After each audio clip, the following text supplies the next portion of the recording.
Hundreds of guys over the years have asked me how I became a trucker.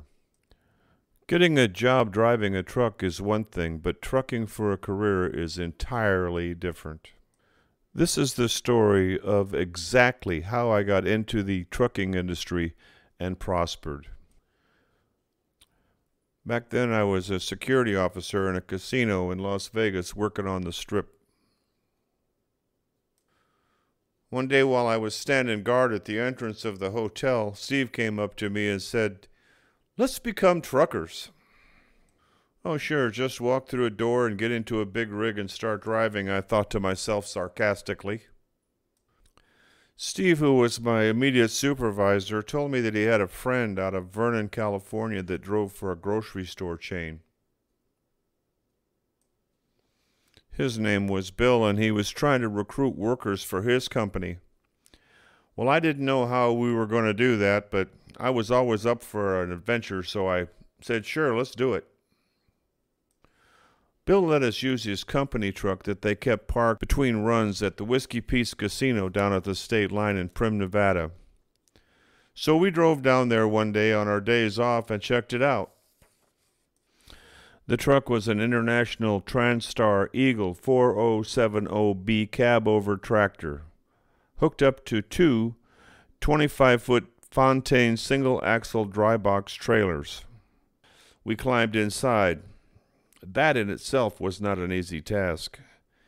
You have to put your right foot into a stirrup and grab onto a handrail on the right. Then you have to put your left foot into a slot located above the tire. Then you have to grab another handrail on the left and swing yourself onto the seat, all in one fluid motion. Many drivers have fallen down trying to accomplish this, and it's a 6-foot drop from the seat down to the ground, and it does not feel good when you fall from that height, believe me. I know. Bill told us that we had to inspect the vehicle to make sure that it was roadworthy before we started driving it, so we inspected the vehicle the best that we could. We didn't really know what we were doing, but we discovered that it had a 295 horsepower high-torque engine, a Fuller 7-speed splicer transmission.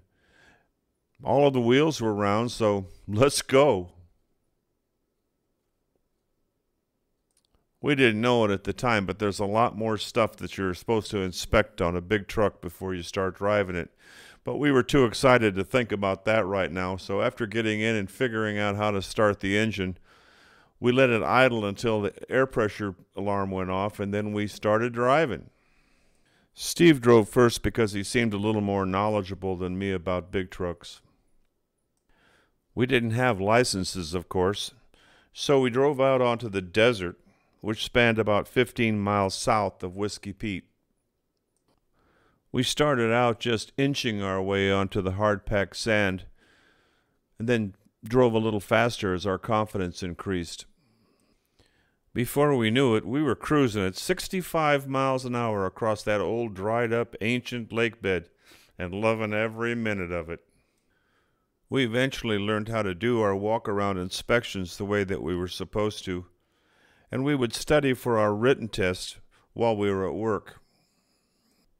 One day we went down to the DMV down on East Sahara and took our test.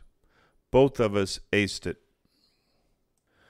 The only bad thing was that Bill's company would not let us use their truck for the driving test unless we agreed to work for them.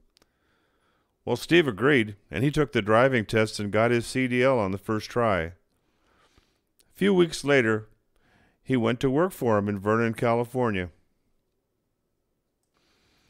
I was chicken. I stayed at the hotel and would not drive a big truck again for a couple of years.